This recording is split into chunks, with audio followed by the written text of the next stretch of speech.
ಅನು ಅವರ ತಂದೆ ಬೆಳಿಗ್ಗೆ ನಾವು ಬಂದಂಥ ಸಮಯದಲ್ಲಿ ಆರೋಗ್ಯವಾಗಿ ತುಂಬ ದುಃಖದಲ್ಲಿದ್ದರು. ಯಾಕಂದರೆ ನನ್ನ ಮಗ ಒಂದು ಆಟೋ ಡ್ರೈವರ್ ಕೆಲಸ ಮಾಡಿಕೊಂಡು ತನ್ನ ಸಂಸಾರವನ್ನು ಕುಟುಂಬಸ್ಥರನ್ನು ಸಾಕ್ತಿದ್ದ ಅಂತೇಳ್ಬಿಟ್ಟು ಸ್ವತಃ ಅವರೇ ಹೇಳಿದರು. ಬಟ್ ಬೆಳಿಗ್ಗೆ ನೋಡಿದಂಥವ್ರು ಸಂಜೆ ಕಾಲಕ್ಕೆ ಇಲ್ಲ ಅಂದರೆ ಎಂಥವ್ರಿಗೂ ಒಂದು ಆಘಾತ ಆಗುತ್ತದೆ. ಯಾಕಂದರೆ ಅನು ಯಾವುದೇ ತಪ್ಪು ಮಾಡಿಲ್ಲ ನನ್ನ ಮಗ ಅಂತೇಳ್ಬಿಟ್ಟು ತಾಯಿ ಕೂಡ ಮತ್ತು ಸಹೋದರಿ ಕೂಡ ತಂದೆ ಕೂಡ ಹೇಳಿದರು. ಈಗ ಅವ್ರನ್ನ ಮಾತಾಡ್ಸೋಣ ಯಾವಾಗ ಮತ್ತು ಇವ್ರಿಗೆ ವಿಷಯ ಯಾವಾಗ ಗೊತ್ತಾಯಿತು ಅಂತ. ಅಮ್ಮ ಏನಂದರೆ ಅನು ನಾವು ಮನೆಗೆ ಬಂದಂಥ ಸಂದರ್ಭದಲ್ಲಿ ನಿಮ್ಮ ತಂದೆಯವರು ತುಂಬ ಆರೋಗ್ಯವಾಗಿದ್ದರು, ತುಂಬ ಚೆನ್ನಾಗಿ ಮಾತಾಡ್ತಿದ್ರು. ಈಗ ನೀವೆಲ್ಲ ಬಂದೋದ್ಮೇಲೆ ನಮ್ಮ ಅಪ್ಪ ಚೆನ್ನಾಗಿದ್ರು ನನ್ನ ಮಗ ಈ ಥರ ಆಗೋದ್ನಲ್ಲ ನನ್ನ ಮಗ ಬರ್ತಾನೆ ನನ್ನ ಮಗ ತಪ್ಪು ಮಾಡಿಲ್ಲ. ಆದರೂ ನಮ್ಮಪ್ಪ ಹೋದ್ರು ಮಗನ ಮಕ್ಕ ನೋಡ್ದಲ್ಲೇ ಹೋದ್ರು ಕರೆಸ್ರಿ ಸರ್, ನೋಡ್ಲಿ ಕರೆಸ್ರಿ. ನಮ್ಮ ತಮ್ಮ ತಪ್ಪು ಮಾಡಿಲ್ಲ ನನ್ನ ತಮ್ಮ ತಪ್ಪು ಮಾಡಿಲ್ಲ. ಬಾಡಿಗೆ ಹೋಗಿರೋದ್ರಿಂದ ಈ ಥರ ಎಲ್ಲ ಆಗಿತ್ತೆ. ಅವ್ನು ಯಾರಕ್ಕೂ ಸವಸಕ್ಕೂ ಹೋಗೋಣಲ್ಲ ಮನೆಗೆ ಇಲ್ದಾಗಿದ್ದಾನು ಆಟೋ ಬಾಡಿಗೆ ಹೋಗಿದಾರನ್ನೇ. ಹ್ಞೂ ಬಾಡಿಗೆ ಹೋಗಿದ್ದಾನೆ ಅಂತಾನೆ ಅನ್ಕೊಂಡಿದ್ದು ಈ ಥರ ಎಲ್ಲ ಆಗಿದೆ ಅಂತಾನೆ ನಮಗೆ ಗೊತ್ತಿಲ್ಲ ಟಿ ವಿಲಿ ಬಂದಮೇಲೆ ನಮಗೆ ಗೊತ್ತಾಗಿರೋದು. ಏನಾದರೂ ಹೇಳ್ಕೊಂಡಿದ್ದಮ್ಮ? ಏನೂ ಹೇಳಿಲ್ಲ ನಮ್ಮ ಹತ್ರ ಏನೂ ಹೇಳಿಲ್ಲ. ಎಷ್ಟು ಗಂಟೆಗೆ ಏನಾಯಿತು? ತಂದೆಯವರು ಬೆಳಗಿಂದ ನನ್ನ ಮಗ ತಪ್ಪು ಮಾಡಿಲ್ಲ, ಬರ್ತಾರೆ ನನ್ನ ಮಗ ಅಂತ ಬೆಳಗಿಂದ ಇವರು ಚಾನಲ್ನವ್ರು ಕೇಳಿ ಸಾಕಾಗೋಯ್ತು ಅವರು ಅದನ್ನೇ ಯೋಚನೆ ಮಾಡ್ಕೊಂಡು ಎದೆ ನೋವು ಅಂದರು. ನಾವು ಬಿಡತ್ಲಾಗ ಏನೂ ಇಲ್ಲ ಅಂತ ಸುಮ್ಮನೆ ಹೋದ್ರು ನಮ್ಮ ಅಪ್ಪಾಜಿ. ಹಾಸ್ಪಿಟ್ಲಿಗೆ ಏನಾದರೂ ಕರ್ಕೊಂಡು ಹೋಗೋ ಪ್ರಯತ್ನ ಕರ್ಕೊಂಡು ಹೋದ್ವಿ ಹೋತು ಅಲ್ಲೇ. ಈಗ ಈ ದರ್ಶನ್ ಒಂದು ತಮ್ಮ ತಂದೆಯವ್ರನ್ನ ಆಹುತಿ ತಗೊಂಡ್ರಮ್ಮ.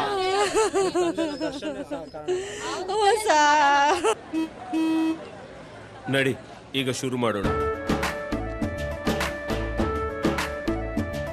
ಕೇಸರಿಯಿಂದ ಮನೋಲ್ಲಾಸ ಮನಸ್ಸು ಮತ್ತೇರಿ ಕುಣಿದಾಡಿದೆ ನೋಡು, ಮನಸ್ಸು ಮತ್ತೇರಿ ಕುಣಿದಾಡಿದೆ ನೋಡು. ಕ್ಷಣ ಕ್ಷಣವೂ ಆಚರಿಸಿ ಕೇಸರಿ ಹಬ್ಬ. ವಿಮಲ್ ಬಾಯಲ್ಲಿ ಹೇಳಿ ಕೇಸರಿ. ಅವ್ರ ತಾಯಿನ ಮಾತಾಡ್ಸೋಣ ಹಾಗೆ. ನನ್ನ ಗಂಡ ನನ್ನ ಮಗ ಇವತ್ತು ದುಡಿಬೋದು. ಅವನು ನನ್ನ ಮಗ ನನ್ನ ಗಂಡನ ತರ್ತಾನೆ ನಮ್ಗೆ ಯಾರು ದಿಕ್ಕು ಬಡವ್ರಿಗೆ? ಮನೆ ಕೆಲಸ ಮಾಡ್ಕೊಂಡು ಹೊಟ್ಟೆ ಹುರಿತಿದ್ವಿ. ನನ್ನ ಗಂಡ ಹೆಂಗ ಮನೆ ಬಕ್ಲಿಕ್ಕೆ ನಮ್ಗೆ ಯಾರು ಇವತ್ತು ದಿಕ್ಕು ಹೇಳ್ರಿ? ಯಾರು ನೋಡ್ತಾರೆ? ನನ್ನ ಮಗನೂ ದುಡ್ದಾಕ ಮಗನೂ ಓದ, ನಮ್ಗಿನ್ಯಾರು ದಿಕ್ಕು ನಮಗೆ? ಎಲ್ಲ ಕಳ್ಕೊಂಡು ಹಿರಿಯ ಮನುಷ್ಯನೇ ಕಳ್ಕೊಂಡ್ಮೇಲೆ ನಮಗೇನು ನನ್ನ ಮಗ ಅಂದ್ಕಂತಲೇ ಓದು ನನ್ನ ಗಂಡ. ನೀವೇ ನೋಡಿದ್ರಲ್ಲ ನಿಮಗೆ ಮಾತಾಡಿದ್ರಲ್ಲ ನೋಡ್ರಿ ನನ್ನ ಎಷ್ಟು ನೋವು ಬಂತು ದೇವ್ರ ಮೇಲೆ. ನನಗೂ ಜಾಸ್ತಿ ಮಾತಾಡೋಕ್ಕಾಗಲ್ಲ ಸಾರ್ವಜನಿಕರು ಒಬ್ಬರನ್ನ ಮಾತಾಡ್ಸೋಣ. ಅಮ್ಮ ಈಗ ಏನಂದರೆ ಈಗ ಇಲ್ಲಿ ಅನು ಇದ್ದರು, ಅನು ಅವ್ರ ಫ್ಯಾಮಿಲಿ ಇಲ್ಲಿ ಸುತ್ತಮುತ್ತ ಜನಗಳ ಹತ್ರ ಹೇಗಿದ್ರು ಮತ್ತು ಇವತ್ತು ಏನಾಯ್ತಮ್ಮ? ಇಲ್ಲ ಚೆನ್ನಾಗಿದ್ರು ಅವರೆಲ್ಲ ಭಾಳ ಚೆನ್ನಾಗಿ ನಮ್ಮ ತಗೆಲ್ಲ ಚೆನ್ನಾಗೇ ಇದ್ರು. ಮಾತಾಡೋರು ಆಂಟಿ ಅಂದ್ಕೊಂತಾನೆ ಚೆನ್ನಾಗಿ ಮಾಡೋ ಇಲ್ಲೆಲ್ಲ ಎಲ್ಲರ ತಗೋ ಚೆನ್ನಾಗೇ ಇದ್ದ. ಆಂಟಿ ಅಂದ್ಕೊಳೋದು ಎಲ್ಲರೂ ಬಾಡಿಗೆ ಫೋನ್ ಮಾಡಿದರೆ ಬರೋಣ ನಮಗೆ, ನಮ್ಮ ಹುಡುಗರ ಜೊತೆಗೆ ಇಲ್ಲಿ ಬಂದರೆ ಮನೆ ಒಳಗೆ ನಾವು ಕುತ್ಕೊಂತಿದ್ವಿ, ಮಾತಾಡ್ತಿದ್ವಿ. ನಾವು ಅಂಥದ್ದು ಇಷ್ಟಾಗೆ ಅವನೇನು ನೋಡಿಲ್ಲ. ಆಂಟಿ ಅನ್ನೋವ್ರಿಗೂ ಬಾಯಿ ತೆಗಿತಿದ್ದಿಲ್ಲ. ಎಲ್ಲೂ ಹೋದ್ರು ನಮಗೆ ಬಾಡಿಗೆ ಊರಿಗೆ ಹೋದ್ರೂ ದಾವಣಗೆರೆ ಎಲ್ಲ ಇರ್ಬೋದು ಅವನು ಬಾಡಿಗೆ ನಮಗೆ ಬರ್ತಿದ್ದು ನಮಗೆ. ಮಧ್ಯಾಹ್ನ ಮಾತಾಡ್ಸಿದಂಥ ಚಂದ್ರಪ್ಪ ಈಗ ಇಲ್ಲ. ಸಾಯಂಕಾಲ 5 ಮಾತಾಡ್ಸ್ಕೊಂಡು ಹೋಗಿದ್ದೀನಿ ನಾನು. ರೊಟ್ಟಿ ತಿಂದರೆ 4 ನೀವು ಹೋದ್ರಲ್ಲ ನಾವು ರೊಟ್ಟಿ ತಿಂದ್ರು. ಅವರು ರೊಟ್ಟಿ ತಿಂದು ಟೀ ಮಾಡಿಕೊಡೆ ಅಂತು. ನಾನು ಟೀ ಕುಡ್ದು ಅವರು ಟೀ ಕುಡ್ದು ಇಲ್ಲೇ ಲಾಯರ್ ಮನೆಗೆ ಹೋಗೋಣ ಅಂತ ಹೇಳಿದರು. ರೆಡಿ ಆಗ್ಬಾರೆ ಅಂತ ಅಮ್ಮ ರೆಡಿ ಆಗಿ ಬರೋಣ ಅಂತ ಫೋನ್ ಮಾಡಿದೆ. ಈಗ ಇವಳು ಎತ್ತಲಿಲ್ಲ ಮಗಳು. ಆಮೇಲೆ ಇವರು ಮಂಜುಗೆ ಮಾಡಿದೆ ಮಗನಿಗೆ. ಆಂಟಿ ಅಪ್ಪಾಜಿ ತೀರ್ಕೊಂಬಿಟ್ಟಿದ್ದೆ ಬಾರ ಆಂಟಿ ಅಂತ. ನಾನು ಹಂಗೆ ಬೇಗ ಓಡ್ ಬಂದ್ಬಿಟ್ಟೆ ನಾನು. ಎಲ್ಲ ಒಂದು ಕಡೆ ದರ್ಶನ ನೇರವಾಗಿ ಕಾರಣ ಅವನೇ ಕಾರಣ, ದರ್ಶನೇ ಕಾರಣ. ಅವ್ರಪ್ಪ ಅವ್ರು ಹೋಗಿರೋದು ಅವರಿಂದನೇ ಕಾರಣ ಸತ್ತಿರೋದು. ತುಂಬ ಕುಟುಂಬ ಇತ್ತು, ಭಾಳ ಚೆನ್ನಾಗಿತ್ತು ಅವ್ರ ಮನೆ. ಬಡವರಾದ್ರು ಚಿಂತಿಲ್ಲ, ಅವ್ರು ಭಾಳ ಚೆನ್ನಾಗಿದ್ರು ಅವ್ರ ಮನೆ ಕೆಲ್ಸಕ್ಕೆ ಹೋಗೋದು ಅವನಿಂದನೇ ಜೀವನ. ಅವ್ರ ಗಾರೆ ಕೆಲ್ಸಕ್ಕೆ ಹೋಗ್ತಾನೆ, ಇನ್ನೊಬ್ರು ಕಲ್ಲಿನ ಕೆಲ್ಸಕ್ಕೆ ಹೋಗ್ತಾನೆ. ಎಲ್ಲ ದುಡ್ಕೊಂಡು ಚೆನ್ನಾಗಿದ್ರು ಒಬ್ಬಳು ಮಗಳು ಮದುವೆ ಮಾಡಿದ್ರು. ಅವರು ಭಾಳ ಚೆನ್ನಾಗಿದ್ರು, ಆಧಾರವಾಗಿದ್ದ ಈ ಕುಟುಂಬಕ್ಕೆ. ಎಲ್ಲ ಅವರು ಚೆನ್ನಾಗಿದ್ರು. ಏನು ಮಾಡ್ತೀವಿ, ಅವ್ರು ಹೋದ್ಮಾಗಿಂದ ಭಾಳ ತೊಂದರೆ ಆಗ್ಬಿಟ್ಟೈತೆ ಮನೆಗೆ ಪಾಪ. ಅದೇ ರೀತಿ ಈ ಏರಿಯಾದ ಹುಡುಗರನ್ನ ಯಾಕಂದರೆ ಸ್ನೇಹಿತರು ಅನು ಒಳ್ಳೆ ಯಂಗ್ಸ್ಟರು, ಒಳ್ಳೆ ಎಲ್ಲರ ಜೊತೆಗೂ ಕೂಡ ಇದ್ದ.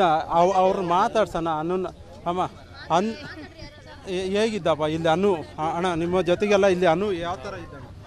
ನಾವು ಅವ್ರ ಮಾವರು, ಅನು ಹೇಗೆ ಅವರು ಒಳ್ಳೆ ವ್ಯಕ್ತಿನೇ, ಅವರು ಅವನೇನು ಕೆಟ್ಟನಲ್ಲ.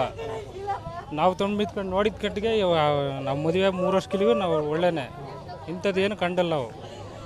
ಅದು ಮೋಸದಿಂದ ಹೋಗಿರೋದು. ಅದು ನಿಮ್ಗೆ ಕೊನೆಯದಾಗಿ ಅನು ಯಾವಾಗ ಫೋನ್ ಮಾಡಿದ್ದ? ಫೋನ್ ಮಾಡಿಲ್ಲ ನಮಗೆ. ಅಲ್ಲಿ ಅದು ಬರ್ತಡೇ ಇತ್ತು, ಅವತ್ತು ವಿಶ್ ಮಾಡಿದ್ದೆ ಲಾಸ್ಟ್ ನಾವು.